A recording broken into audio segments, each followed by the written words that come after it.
Good morning and happy anniversary, my friends. Yes, we've made it a full year here on Gen Taub Live, but let's just get right into it. Donald Trump is fucked. I know I'm not supposed to swear all the time, but I'm doing it now in my, here we go, my Nasty Woman t-shirt because it is my anniversary celebration and I'll eat all the cake I want and use all the curse words I want. Okay, so let me tell you this. It's clear to me what is happening with Donald Trump. He has lost his mind. And I'm not saying it's good. We are now living under fascism, but it seems to me that JD Vance and his people are just waiting in the wings for Donald Trump to be either pushed out of office because of the Epstein affair or just eat one too many Big Mac.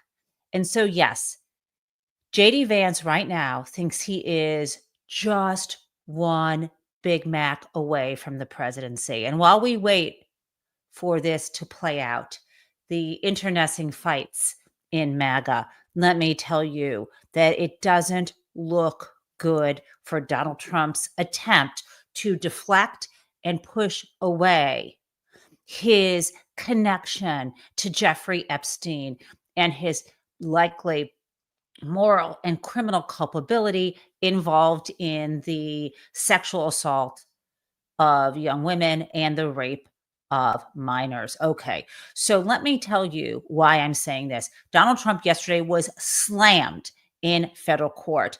And you may have heard about this, or maybe you didn't, because yesterday was another effort in distracting the public from the Jeffrey Epstein matter. And I want to be clear. It is a distraction. Donald Trump has always wanted to bring troops into Democratic cities. He is a fascist. In fact, guys, he wanted to invade Canada. He wanted to invade Greenland. That shit ain't going to work for Donald Trump. So now he wants to start a civil war in America to hold on his weakening grip on power. So that's why he is invading, I put that in quotes, Democratic cities. And that is terrible. And let me tell you, I don't think fascism is a joke. I think he really wants to do that. And the whole Project 2025 plan of dismantling the administrative state and giving tax breaks to billionaires and corporations, he already was planning that and he's following through with that. But the way in which he is trying to change the subject right now by throwing everything he can out in the press is not working. He is trying to distract us. Does that mean we should ignore and not talk about what's going on in Washington, D.C.? Of course not. We are going to get to that. But let's be clear. Anytime the topic comes up, a friend of mine, he's been on the show, Corey Frayer. I saw him, he was talking about crypto the other week. I heard him say he lives in DC, that if any journalists call, him or journalists call people in DC and they ask, what do you think about the National Guard being sent in to take over Washington, DC? The first comment is, this is happening to distract from the Epstein files. Okay?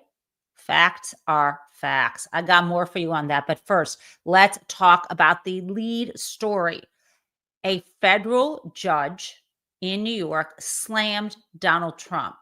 This is the second judge to say, no effing way, we're not releasing the grand jury transcripts. Now, let me be clear. There are three different cases here where Donald Trump has asked for grand jury transcripts related to the whole Epstein child sex trafficking situation. Why are there three? Because one was asking for a state court judge in Florida to unseal the grand jury transcripts. That was rejected already. The other two are out of federal court in New York. Why? Because one relates to the grand jury transcripts with Jeff Epstein. We haven't heard about that. And the other relates to the grand jury transcripts for Ghislaine Maxwell's indictment. That is the one we heard about yesterday. And the judge said, time out, no way. And it's the no way is actually good. You might think if a judge refuses to unseal grand jury transcripts, and there has to be a very high bar under this federal criminal procedure rule 9E, you might think that's bad, Jen. Don't we want to see them? No, there's nothing in these grand jury transcripts to see. That is what the judge said. It's not worth providing an exception to a very important rule that grand jury transcripts aren't unsealed, because often important stuff can happen. And before I share what the judge said, I need to explain something, because most people have never been on a grand jury. I haven't, right? And you may not know that there's different types of work that grand juries do. Sometimes grand juries, normally speaking, grand juries, you're put on a grand jury for a period of time. Unlike a trial, they call it a petite trial, where you go to court, you sit in the jury room, you watch TV, you drink bad coffee out of styrofoam cups, and try to make some kind of breakfast or lunch out of the vending machine before they send you home. And if you're lucky, in my view, or unlucky, maybe in some view, you get sit on a jury, right? And it's like often in some places, one day, one trial. In some places for that, you either get seated or you go home. Other places you wait around for a week. Okay. But it's only one trial you'd be on, right? At best, if you get seated. That is not how grand juries work. You get impaneled on a grand jury and you come in a few days a week and you hear whatever they have before you. Many different cases. But there's two types of work a grand jury might do. One is investigative work. A case is just beginning, and the prosecutor needs a grand jury to authorize sending out a subpoena for documents, sending out a subpoena to get a witness to testify. That's a kind of work grand juries are doing. That's not this grand jury. This was a grand jury these grand juries, there were several of them sitting, and they were just there to return an indictment, indictment by indictment, charge by charge. And the people that came before this grand jury were not victims and so on. There was nothing, basically what the judge says, nothing in there that's new. So I want you to see this for yourself. This is the most important story. And it's a good one, because calling bullshit on the Trump administration means that we can continue to demand what we want, which is the Epstein files that they have, that they promised to release, and that Congress hopefully will get their hands on. Of course, the public should never see the names of the victims. And of course, we should be able to see everything else. Okay. Here is yesterday's slam back or slapdown. This is from Judge Paul Engelmeyer, District Court Judge in New York. You can see across the top the state stamp there. It says this was from August 11th, 2025, and it's 31 pages. Don't worry, we're not getting 31. I am just going to give you some of the key parts, okay? I promise. So as you can see, this is the page caption. It says opinion and order, United States District Court, Southern District of New York, that's Manhattan. And this is U.S. versus Ghislaine Maxwell, okay? Because this was what the Department of Justice had to add a filing in this case. So I'm giving you only a few slides here. Let's look at the key things. Paul A. Engelmeyer, District Judge. On December 29th, 2021, a jury convicted defendant Ghislaine Maxwell of 5 felonies involving the sexual abuse of young girls that she and the notorious pedophile Jeffrey Epstein committed between 1994 and 2004. This decision resolves the government's July 18th, 2025 motion to unseal grand jury transcripts and exhibits in Maxwell's case, subject to redactions aimed at protecting victim confidentiality. The trial evidence, okay, so guys, he's talking about trial evidence, not grand jury.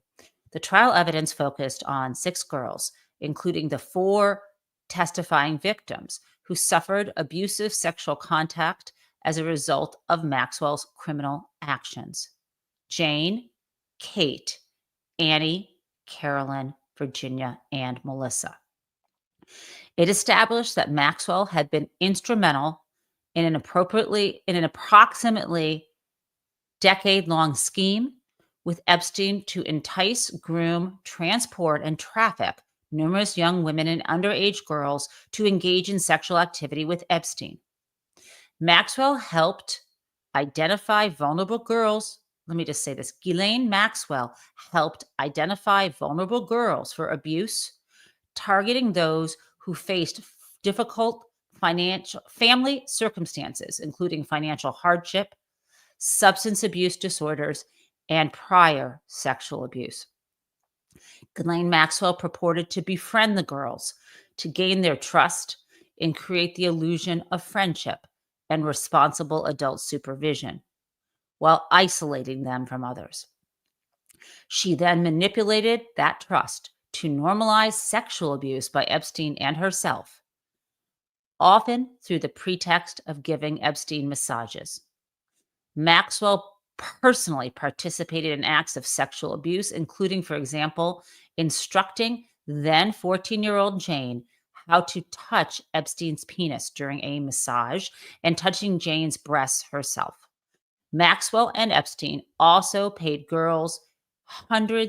young girls hundreds of dollars of cash in exchange for meeting Epstein to be sexually abused.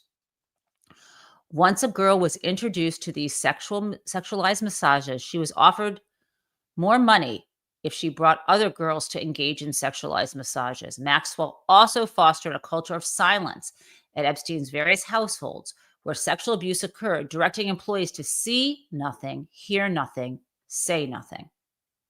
The government's invocation of special circumstances, however, this would be special circumstances. I'm jumping ahead into the 31-page filing. Special circumstances is a standard you need to meet to release grand jury transcripts. So Trump's invocation of special circumstances, however, fails at the threshold. Its entire premise that the Maxwell grand jury materials would bring to light meaningful new information about Epstein's and Maxwell's crimes or the government's investigation into them is demonstrably false. The court, after receiving the government's motion to unseal, ordered it to provide materials to substantiate its claim that the Ghislaine Maxwell grand jury materials contained undisclosed information of significant historical or public interest. Specifically, the court ordered the government to submit the grand jury transcripts and exhibits for in-camera review. Guys, in-camera just means outside of the view of the public in the chambers, with the portions the government proposed to redact highlighted. And it ordered the government to file a submission identifying the portions of the transcripts and exhibits, if any, that are not today matters of public record, including based on Ghislaine Maxwell's month-long jury trial on the charges returned by the grand jury. Guys, we're almost at the end here. The government's submissions in response to the court's orders were telling. They belied the government's claim in its motion to unseal that the Maxwell grand jury materials contain, oh God, I hate the word belied. They undermined Trump's claim in its motion to unseal that Ghislaine Maxwell's grand jury materials contain significant undisclosed information about Epstein's and Maxwell's crimes or the investigation into them. Two features of these materials, which were not disclosed in the government's motions, are noteworthy. The court reports that these here at a level of generality that does not disclose the substance of the grand jury proceedings. First, and guys, this is what I was telling you about. First, the grand juries in this case were not used for investigative purposes. They did not hear testimony from any firsthand witnesses to any event at issue. They did not hear testimony from any victim, eyewitness, suspect, or even a records custodian. The grand juries met instead for the quotidian purpose of returning an indictment. Second, the evidence put before the Maxwell grand juries is today, with only very minor exceptions, a matter of public record. The government admitted as much in response to the court's order. And this is what the Trump administration had said. I'm quoting them. The enclosed annotated transcripts show that much of the information provided during the course of the grand jury testimony, with the exception of the identities of certain witnesses, was made publicly available at Ghislaine Maxwell's trial or has otherwise been publicly reported through the public statements of victims and witnesses. So that's what the government told the judge just a couple weeks ago. Now the judge goes on. And because the government proposes to redact the witnesses' identities, the exception it noted does not reflect information that the public would learn were the grand jury transcripts unsealed. Okay, almost at the end. This is one of the most important things. A member of the public familiar with the Ghislaine Maxwell trial record who reviewed the grand jury materials that the government proposes to unseal would thus learn nothing new. The materials do not identify any person other than Epstein and Maxwell as having had sexual contact with a minor. They do not discuss or identify any client of Epstein's or Maxwell's. They do not reveal any hereto unknown means or methods of Epstein's or Maxwell's crimes. This is now, I think we're one page from the end. So these Ghislaine Maxwell grand jury transcripts do not reveal new venues at which their crimes occurred. They do not reveal new sources of their wealth. They do not explore the circumstances of Epstein's death. They do not reveal the paths of the government's investigation. Insofar as a motion to unseal implies that the grand jury materials are an untapped mine lode of undisclosed information about Jeffrey Epstein or Ghislaine Maxwell or Confederates, they definitively are not that. A public official, lawmaker, pundit, or ordinary citizen deeply interested and concerned about the Epstein matter and who reviewed these materials expecting, based on the government's representation, to learn new information about Epstein's and Maxwell's crimes and the investigation into them would come away feeling disappointed and misled. There is no there. And this is the final. The factors weigh heavily against unsealing, granting the Trump people, the government's granting Trump's team's motion would bloat the special circumstances doctrine, which to date has warranted disclosure in only a tiny number of cases, all involving unique testimony by firsthand witnesses to events of obvious public or historical moment. And it is no answer to argue that releasing the grand jury materials because they are redundant of the evidence at Ghislaine Maxwell's trial would be innocuous. The same could be said for almost any grand jury testimony by summary witnesses or others given in support of charges that later proceeded to trial. For the conclusion, for the above reasons, the court denies the government's motion to unseal the grand jury materials in this case. And it is so ordered. Okay, guys, that is a huge slap, a bench slap. And let me tell you, I love the sound of a bench slap in the morning. This is critical. You may say, why not just let this stuff out so everyone can see there's nothing new there? I guess a couple of reasons. The court doesn't want to participate in the pretense that Donald Trump has done something. He doesn't want to participate in fraud on the public. I think that's implicit. But most importantly, as a judge said, there are rules here. And in only a tiny number of cases of historical importance would this happen under Rule 9E. If you allowed this to come out, it would create a precedent that would be harmful. Why? Because some grand juries, this was, he said, just engaged in sort of perfunctory ministerial task of issuing the indictment, returning the indictment. But a lot of grand juries are engaged in investigative work, as I said. Who's going to want to testify before a grand jury? Honestly, if their name could be exposed. Now, of course, later you may testify at trial, but that's not what's happening at the outset. And it would harm our ability, harm law enforcement's ability to investigate and prosecute crime. Okay, you got this. So, this, I believe, was huge.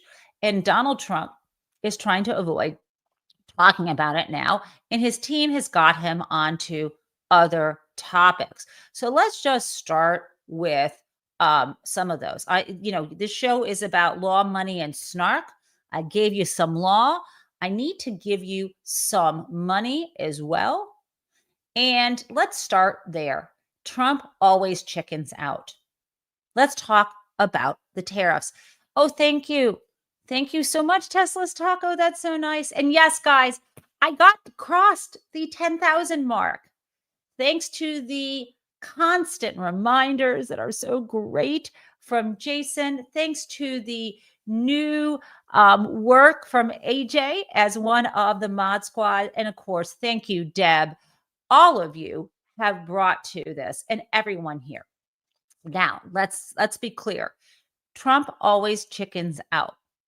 He's pretending like he's a tough guy when it comes to the tariffs. Let's see what he just did, guys. This happened yesterday evening. I have just signed an executive order that will extend the tariff suspension on China for another 90 days. All other elements of the agreement will remain the same. Thank you for your attention to this matter. This is what he's doing. He's going to claim his tariffs worked, and yet he is suspending them so that we don't feel as much pain. Now, I don't want to feel pain with these tariffs. I don't want people to pay high prices, but this is part of his scheme to cook the books. And speaking of which, you may have heard that after Donald Trump fired the head of the Bureau of Labor Statistics, who was participating in accurate gathering and reporting of information using well-seasoned techniques for, I should say, not just well-seasoned, I would say legitimate techniques and methods for gathering data and calculating what the employment rate is and adjusting for seasonal issues and all these other things. He fired her. And, just if you think about who this person was, she was incredibly talented. Her bio was impeccable. So, this commissioner, her name is Erica, and I'm going to say her name right, Erica McEnteffer, right? She was highly respected. Her bio, I just want to tell you, she had been the head of the Bureau of Labor Statistics. She has an incredible background. She has a bachelor's degree from Bard College. She got her PhD in economics from Virginia Tech. She was 52 years old when she was fired. She's had a long history. Let me tell you some of her background. I mean, she worked for 6 years as an economist at the Census Bureau, and she was at the so-called Employer Household Dynamics program. She also was the lead labor markets economist within the Census Bureau Center for Economic Studies. She had been on the staff at the Treasury Department's Office of Tax Policy. She also was part of the Council of Economic Advisors. I could go on and on. Highly, highly respected. So I think you know where this is headed. Who did Donald Trump appoint to replace her? It is this guy, E.J. Antoni. And what's his claim to fame? Well, he doesn't have much to say for himself. Just a couple years ago, he got his PhD. Apparently, his dissertation isn't even published, and it's only been cited once. Guys, that is not impressive. I am more qualified to be the head of the Bureau of Labor Statistics based on the intersection between law and economics articles and books I've written. I am not a fancy professor. And I think, one of my first academic paper has been cited. I just looked it up over 117 times. And that's just me, my first academic paper. And that was before I was a tenured professor. I mean, it's just crazy. Let's look more at this guy. He's from the Heritage Foundation. Let's see. I'm going to blow this up.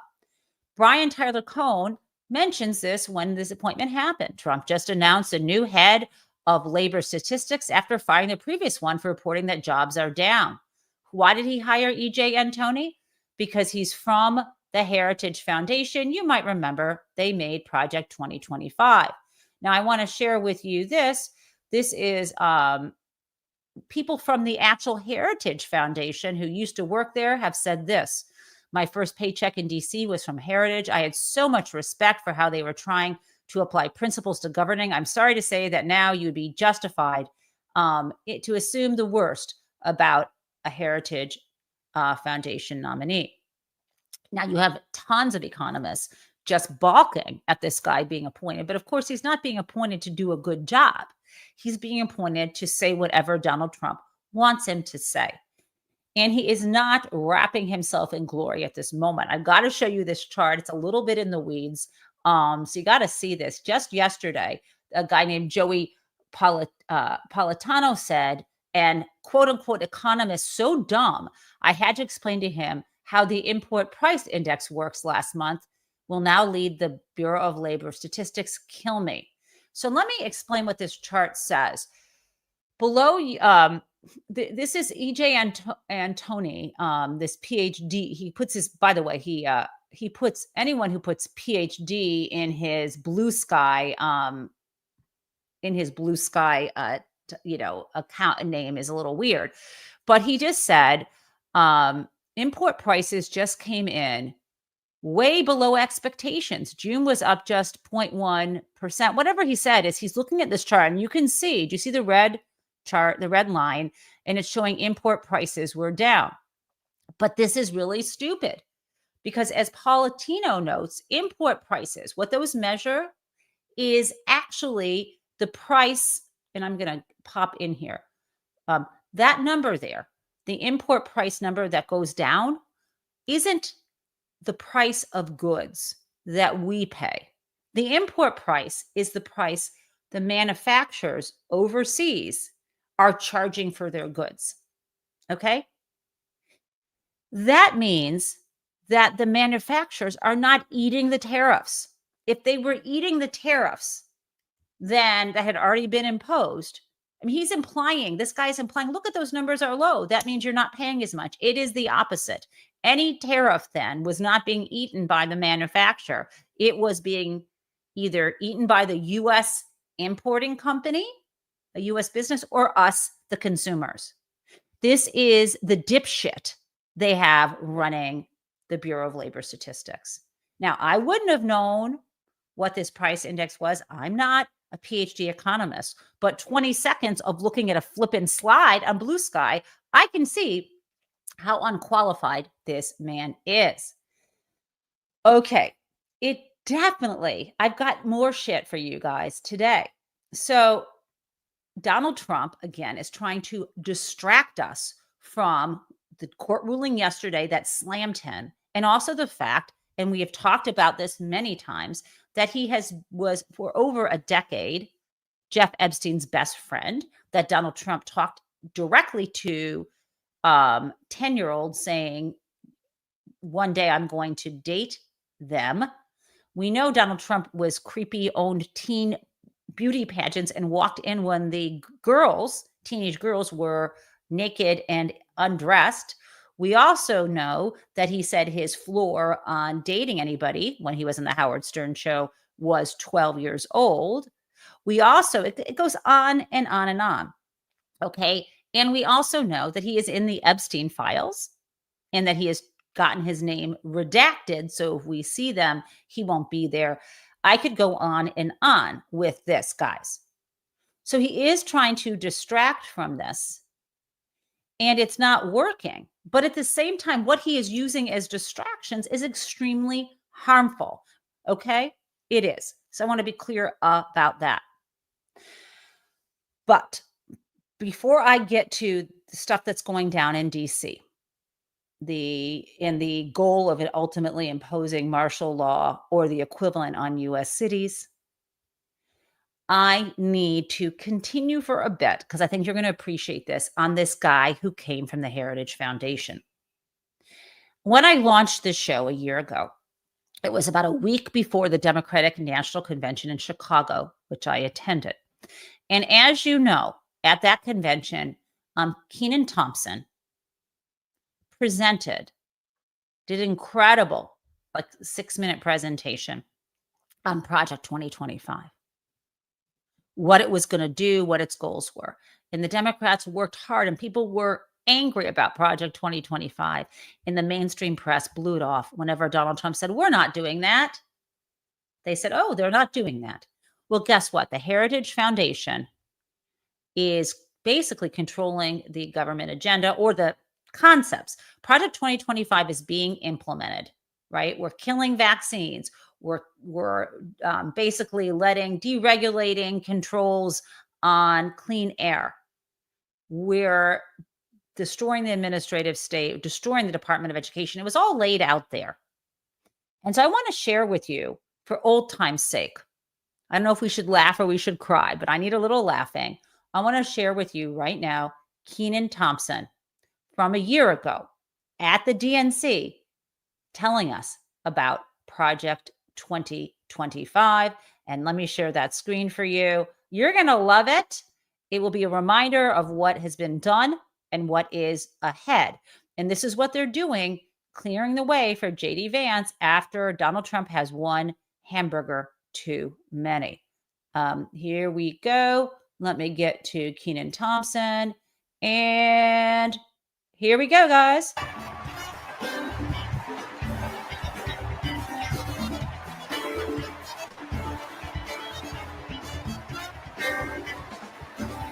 All right, all right, all right. What's up, DNC?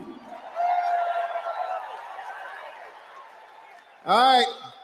Y'all remember this big old book from before? When Colorado Governor Jared Polis ripped the page out of it? This is Project 2025, the Republican blueprint for a second Trump term. It is boo. It is a real document that you can read for yourself at kamalaharris.com/Project 2025.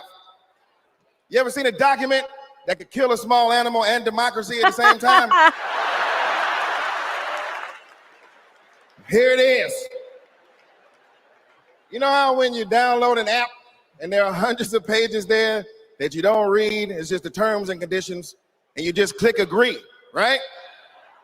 Well, these are the terms and conditions of a second Trump presidency. You vote for him, you vote for all of this. Let's take a look. All right, do we got Matt here with us tonight? Is Matt here? Hey, there he is. Matt, how are you, sir?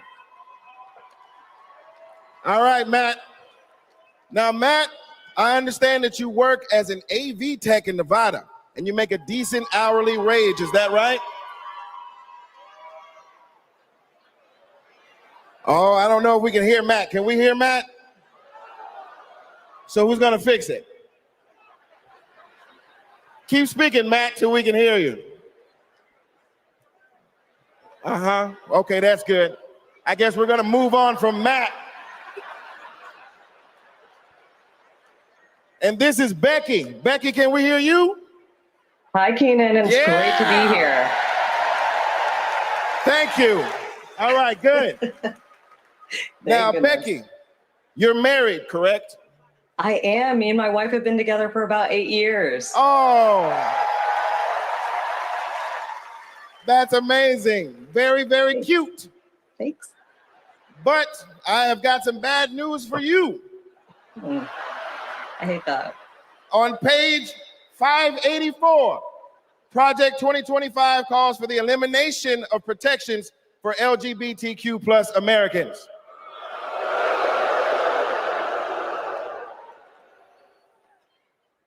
So yeah, right back to the Stone Age. I'm afraid so. Right back to the Stone Age. That's terrible. Yeah, it is.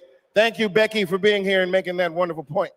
All right, next up, we have Nirvana. Nirvana, are you with us? And your people are with us as well? All right, good. Now, Nirvana, I understand that you are on insulin to manage your diabetes, yes? Yes, and thanks to President Biden and Vice President Harris, I only pay $35 a month for my insulin. That is great. That is great. But on page 465, Project 2025 calls for millions of people like yourself to pay more for prescription drugs like insulin. Why? Why? Well, I guess maybe to help Big Pharma make more money that they can donate to Republican politicians, I assume.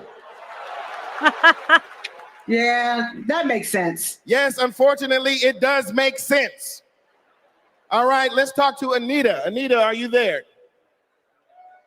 Yes. Hello, Anita. Hello. And Anita, what do you do for a living? I'm an OBGYN who delivers babies and does surgery. An OBGYN.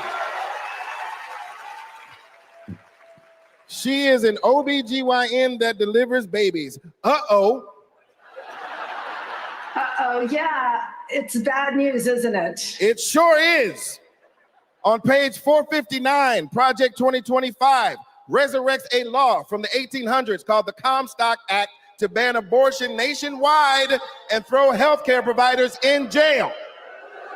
Oh my God, that is awful. Yes, it is awful. All right, let's do one more. Is Sharia with us? Sharia, are you there?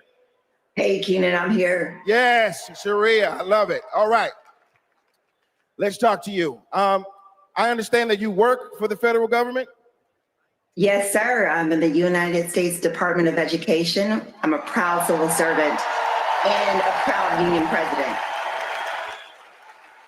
She works for the Department of Education and she's a proud civil servant. Well, unfortunately for you, on page 78, Project 2025 calls for President Trump to purge the civil service of everyone who isn't a MAGA loyalist. Are you a MAGA loyalist? Now, Keenan, absolutely not. I'm just asking. I mean, you might as well be, because also page 319 calls for the complete elimination of the Department of Education. There's a bunch of stuff in here, but that's all we have time for at the moment. Just remember, everything that we just talked about is very real. It is in this book. You can read it online at kamalaharris.com/Project 2025. And most importantly, you can stop it from ever happening by electing Kamala Harris as the next. Oh my God, you guys. That hits different right now. I mean, we were laughing because he was sending that up. And we believed Kamala Harris could bring this election home. And didn't happen. This is where we are. So yes, the guy Donald Trump just appointed to head up the Bureau of Labor Statistics and allow Donald Trump to cheat and to lie comes from Heritage Foundation Project 2025. Now you might ask yourself, why? What kind of cheating? I get what you're saying, Jen, about the lying. How much cheating are we talking about? Well, you know, law, money, and power. Donald Trump is skimming off of. He is leveraging his position in the government, as we know, to clean up. No holds barred this time. They didn't stop him before. Ain't going to stop him now. Now, let's take a look at what I am talking about. The New Yorker just had a piece come out. Here we go. How much is Donald Trump pocketing off the presidency? Came out yesterday. Piece by David D. Kirkpatrick, reporter at large. And, it goes on. It goes on for a while. And there's ultimately a number. What's more interesting is the stuff that he is doing. How much is the number? It goes on and on and on. I am going to close this screen and tell you that the number is $3.4 billion so far this term. Sorry, guys. I want to, $3.4 billion. Thank you, Liz. So I'm going to drop that New Yorker link right there. $3.4 billion so far. We're talking 7 months into his presidency, right? Just, it's a shit ton of money. Okay. So I got some, I guess, good news before I pivot to some hard stuff. MAGA is going through some things. I'm not going to share all the vulgarities, but it shouldn't surprise you that Marjorie Taylor Greene and Laura Loomer are really having a Mean Girls or moment or a cat fight, so to speak. I'm going to give you a taste of this right now. There'll be more. Let's listen to Marjorie Taylor Greene. She seems sensible when she is trying to say that Laura Loomer should not have the president's ear. Now, this is when I tell you that Marjorie Taylor Greene sounds sensible, you know what Laura Loomer is doing must be batshit crazy. Let's play Marjorie Taylor Greene. These are not the kind of people that should have the president's ear. They're dangerous, especially when they're calling for nuclear bombs to be dropped and America's military and sanctions and all type of government action. But yet these are people that can never win an election themselves. Laura Loomer, she lost 2 congressional races. Mark Levin wouldn't dare run because he would likely lose. And so it's really interesting to see these people just use basically their platforms as a bully puppet and just go straight to name calling and lying about the people that they seem to be the enemy at the moment. So what happened next shouldn't surprise you. Laura Loomer is losing it over on Twitter. Remember, I don't post on there. All my posts from over the years are gone, but I sometimes pop over there if I have to because someone does a screenshot somewhere and I want to see the original. And Laura Loomer is fighting back against, as what did Jasmine Crockett call Marjorie Taylor Greene? Bleach blonde, bad built, butch body. Anyhow, love Jasmine Crockett. At any rate, Laura Loomer is now using vulgar language to call out Marjorie Taylor Greene on her own marriage and saying that Marjorie Taylor Greene destroyed her marriage because of some explicit actions that took place in some room in her gym. And I could go on. Very juvenile. This is the reality show that is happening. It's the circus that happens in front of the really bad stuff taking our rights away. But if they fight and if they're distracted and if they look like clowns, good. Speaking of clowns, it's hard to look at Donald Trump with his clown hair and his clown makeup and his degenerating brain and body and not wonder again how long he can last. So I got to show you this clip. You know that he has decided unadvisedly to invite Vladimir Putin or accept Vladimir Putin's invitation to have him on U.S. soil in Alaska for a meeting this coming Friday, ostensibly to resolve the war that Russia brought against Ukraine. But Vladimir Zelensky, the president of Ukraine, won't be there. So that doesn't seem like a negotiation. We know that previously They tried a ceasefire, but Russia wouldn't stick with it. But what's of the most concern is that how Donald Trump talks about his trip to Alaska. Let's listen. And it's embarrassing for me to be up here. You know, I'm going to see Putin. I'm going to Russia on Friday. I don't like. I am going to see Putin. I'm going to Russia on Friday. He said this twice. Why would Donald Trump think he's visiting Putin in Russia when Alaska is in the United States? Couple reasons. One, because Donald Trump's stupid, but one, because probably Putin invited him to go there. But secondly, at one time, Russia had Alaska as a territory. Maybe he's planning to give Alaska away. How does that feel? How does that feel, Lisa Murkowski? You know, you could have stopped the budget that provided gobs and billions of dollars to set up concentration camps. But no, Lisa, you decided to get a few freebies for the people in Alaska, which they are now going to take away from you. And maybe they'll even fucking take Alaska from you. I don't know. I do care about Alaska, but I'm just pointing this out. Now, what is the context? Let me give you some context. Why was Donald Trump saying he was embarrassed to be up there because he's talking to Putin soon? Donald Trump believes the U.S. cities, including District of Columbia, Washington, D.C., reflect him.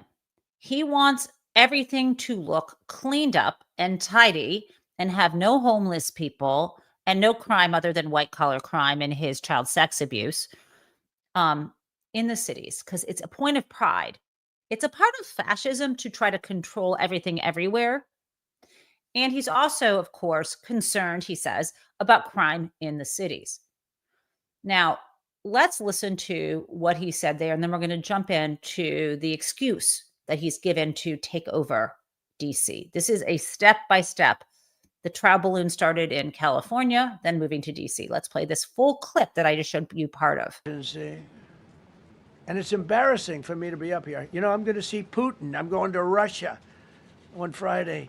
I don't like being up here talking about how unsafe and how dirty and disgusting this once beautiful capital was. Okay. What triggered his obsession with DC in particular? Well, it's always been there.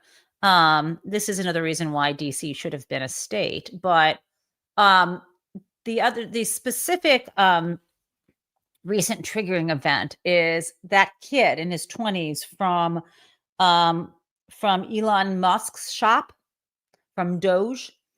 Remember Edward Big Balls Constantine, I believe his name. Well, apparently he was out like 2 a.m. the other day last week with maybe a date of his, a young woman around his age. And 2 15-year-olds tried to carjack the car he was in.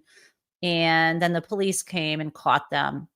Oh my God, Gail, thank you for the anniversary gift. The police caught him. And if you see the photos of Big Balls, he's sitting on the ground. There is a crotch shot. I don't want to comment on whether the balls are big or not, because that doesn't really matter. I mean, I'm a woman. I do just fine with my ovaries. But anyway, not that biology is destiny, but Jesus. Anyway, so he's sitting on the ground on the sidewalk and he has blood on him. And it looks like he was blood from, if you ever had a face wound, maybe he was punched in the face and the blood is kind of down his arms and legs. Well, Donald Trump had claimed before these photos came out that a gang of people from Eastern Europe had attacked and put him near death in the hospital or something to that effect. I'm exaggerating, but it turns out it was a terrible carjacking attempt. Okay, stuff like that happens. It's not good. So this is kind of what the triggering event was. But of course, Donald Trump hates cities that are run by Democrats. So let's listen to the context of this here. We have other cities that are very bad. New York has a problem. And then you have, of course, Baltimore and Oakland. We don't even mention that anymore. They're so far gone. We're not going to let it happen. We're not going to lose our cities over this.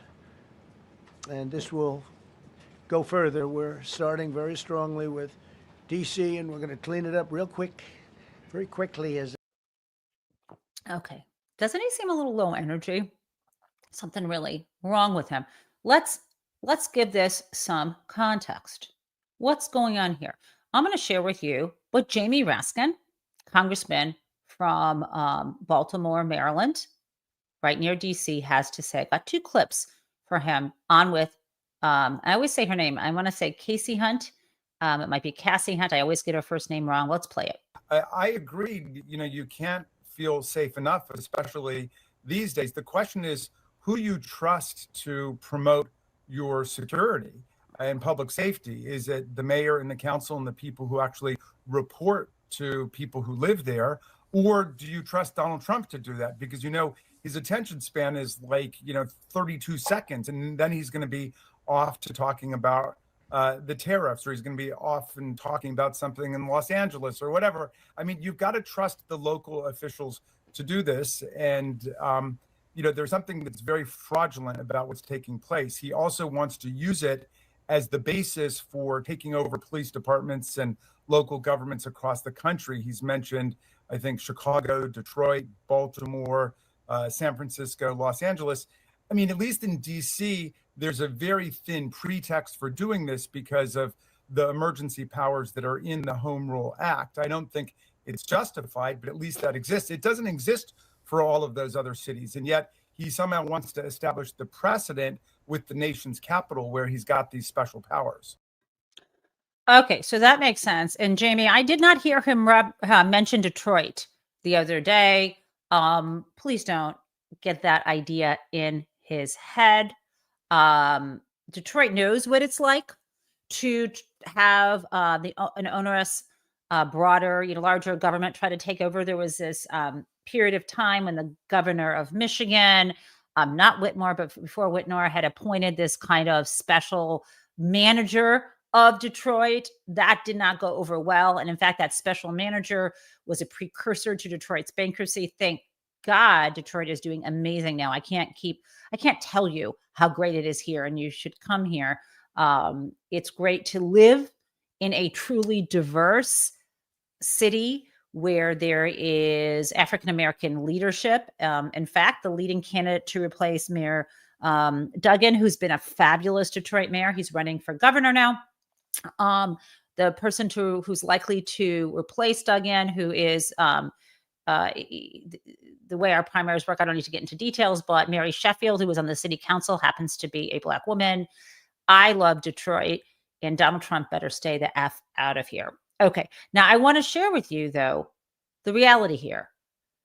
I mean, I think you know that if Donald Trump cared about crime in DC, he wouldn't have pardoned all the insurrectionists who engaged in violence in the Capitol.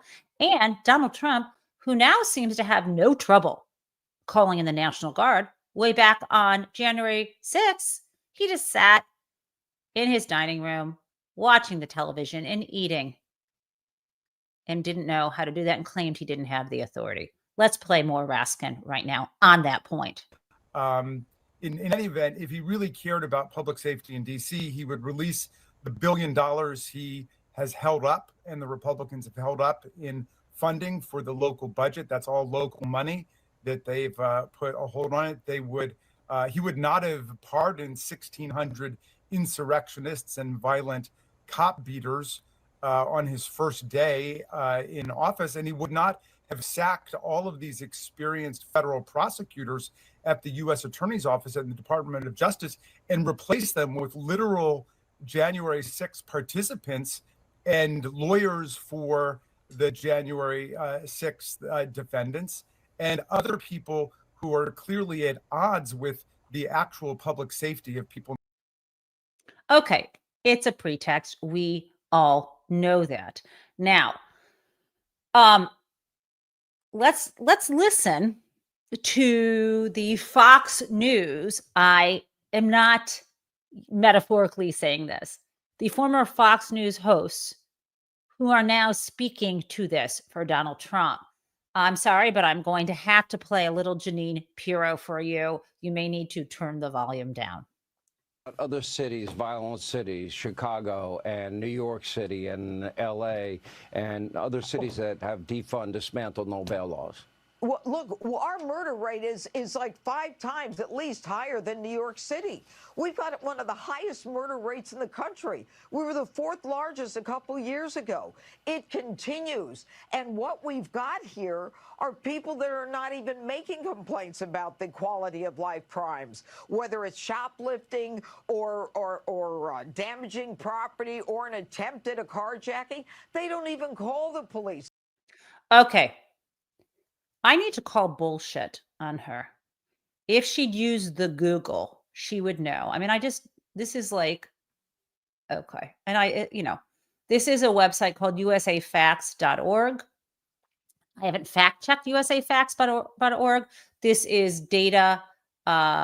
Which large cities have the highest homicide rates?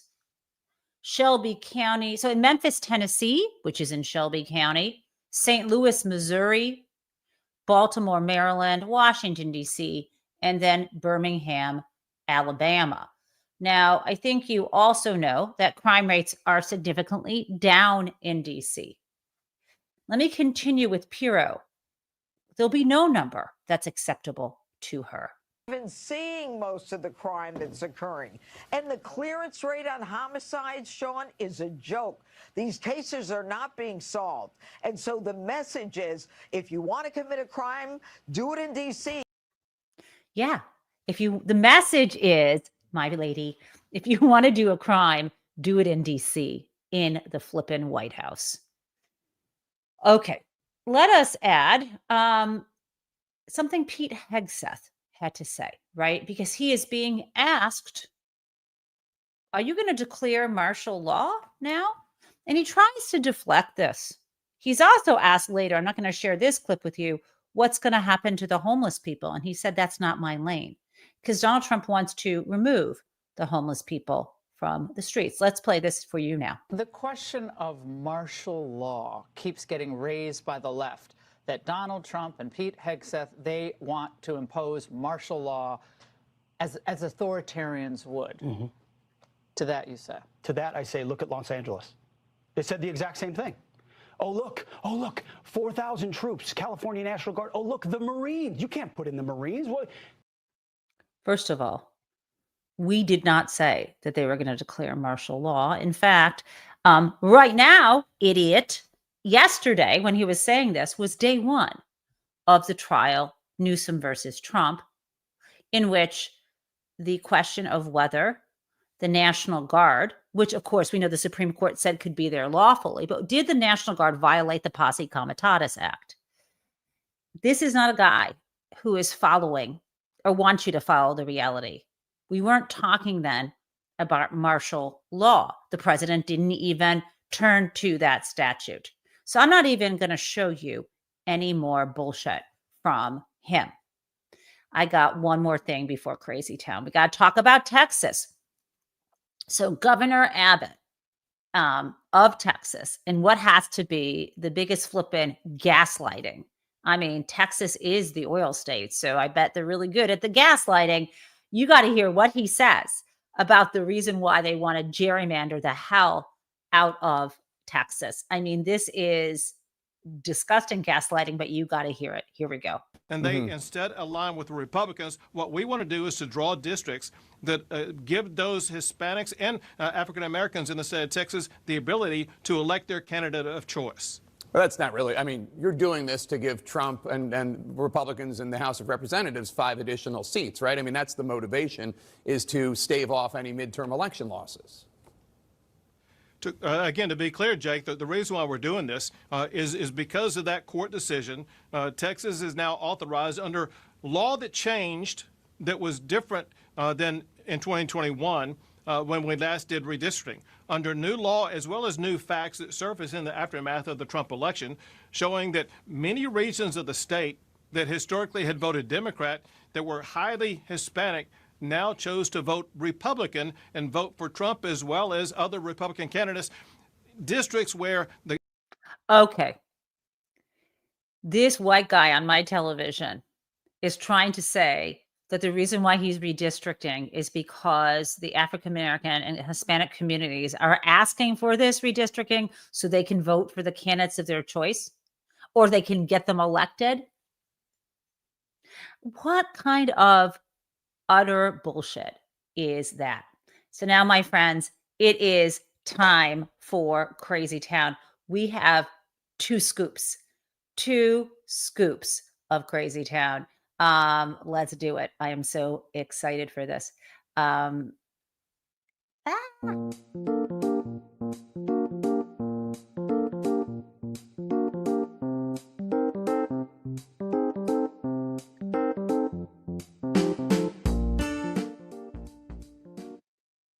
Crazy Town begins with Scott Perry, who is going to tell us how great of a job Donald Trump is going to do up there in Alaska on Friday. This thing's going to end, and it's going to end under President Trump's watch, and it's going to end because President Trump is going to put the smackdown on Vladimir Putin, and it's about time. Congressman Scott. Oh my God. I got to tell you, I need you to look. I need you to see what we're looking at here. This picture, this is Fox News, and their photo person chose when Scott Perry was saying Donald Trump was going to put the smackdown is that famous photo. Do you see it on the left of Donald Trump with Vladimir Putin? And I think that was that Helsinki meeting where Donald walks out. Look at his face. He looked like he had a chain around his neck and Putin was holding onto it. And this is the photo that they chose where Donald Trump clearly looked like he was Putin's bitch. I mean, you know what I'm talking about. So I don't know if that's the view of Fox News or just whoever is the photo editor. But there is more Crazy Town.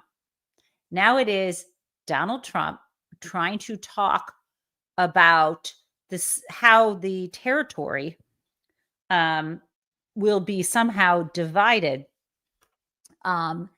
in the war against Ukraine in Russia. And before I share that with you, I think you need to see maybe a map of the where this war is. I'm just going to show you. I guess I should show you. I'm going to share this with you. Here we go. I think we should just look at this map before I share with you what Donald Trump had to say. It will be helpful to you. So what you're seeing here is a website, understandingwar.org.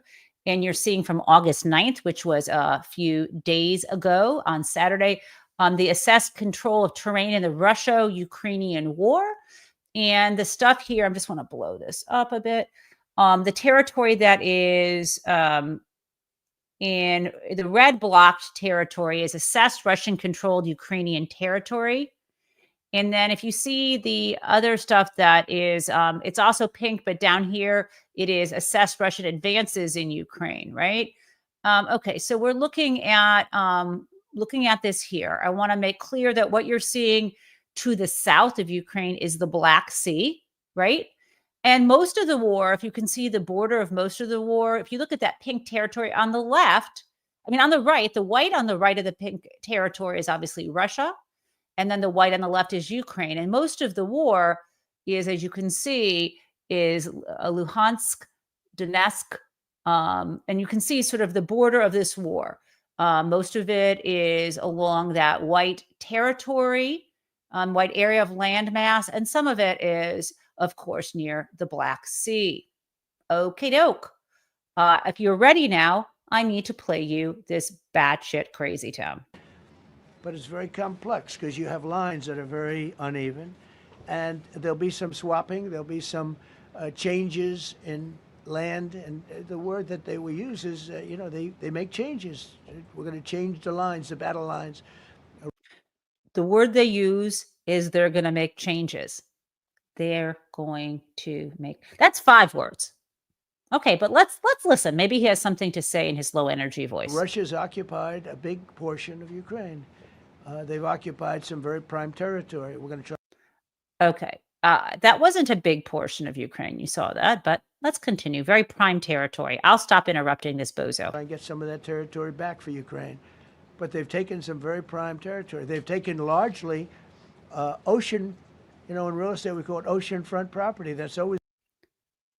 There is no oceanfront property on the border between Russia and Ukraine. You saw that. There is the Black Sea. That is not an ocean. I think he's getting confused, maybe, with Gaza. Maybe. It's the most valuable property.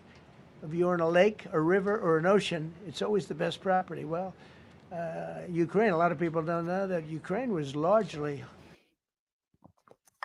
Lake, river, ocean are not always the best property, especially with climate change. Do you think being on a river in Texas is really great? Okay, you do you. 1,000 miles of ocean, that's gone. Other than one small area, Odessa, it's a small area. There's just a little bit of water left. So I'm going to go and see the parameters. Now, I may leave and say, good luck, and that'll be the end. I may say this is not going to be settled. I mean, there is bad. Wait, I may say good luck, and it won't be settled? Oh, I got to show you this picture. I hate when he does that anus mouth, but there you go. Okay, that's going to be it. This man told us he was going to solve this on day one, but let's continue. Largely, ocean, in real estate, we call it oceanfront property. That's always the most valuable property. If you're in a lake, a river, or an ocean, it's always the best property. Well, Ukraine, a lot of people don't know that Ukraine was largely 1,000 miles of ocean. That's gone. Other than one small area, Odessa, it's a small area. There's just a little bit of water left. So I'm going to go and see the parameters. Now, I may leave and say, good luck, and that'll be the end. I may say this is not going to be settled. I mean, I don't know what to tell you guys other than I will see you in the morning. Love you so much. And let's round of applause to our amazing mods. AJ, Deb, and Jason. Could not do this without you. Have a great Tuesday night. Oops.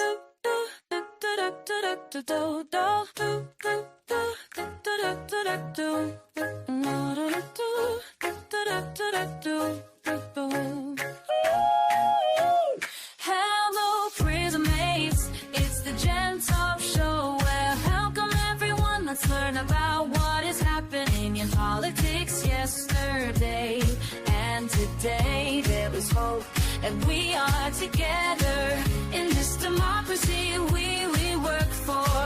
And again, welcome to the Gen Taub Show.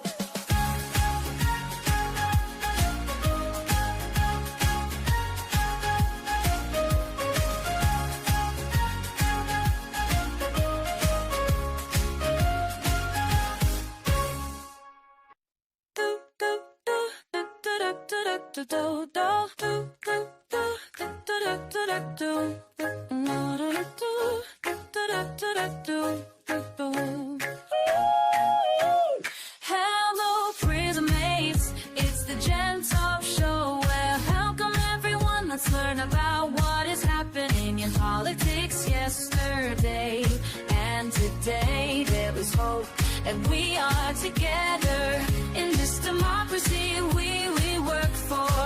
And again, welcome to the Gen Taub Show.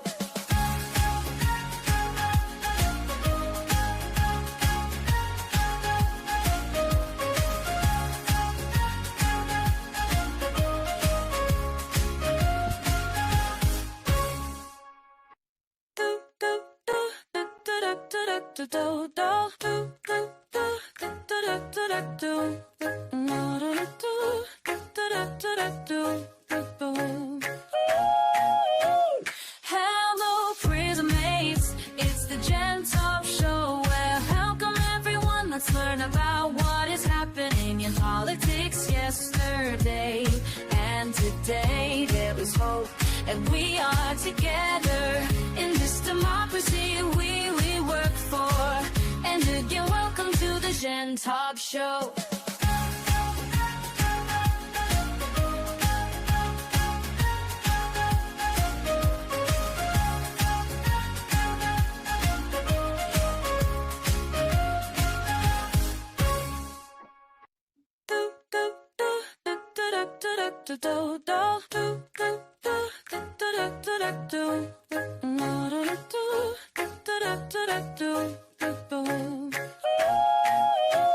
Hello, prison mates. It's the Jen Taub Show. Well, welcome everyone. Let's learn about what is happening in politics yesterday and today. There was hope, and we are together in this democracy we work for. And again, welcome to the Jen Taub Show.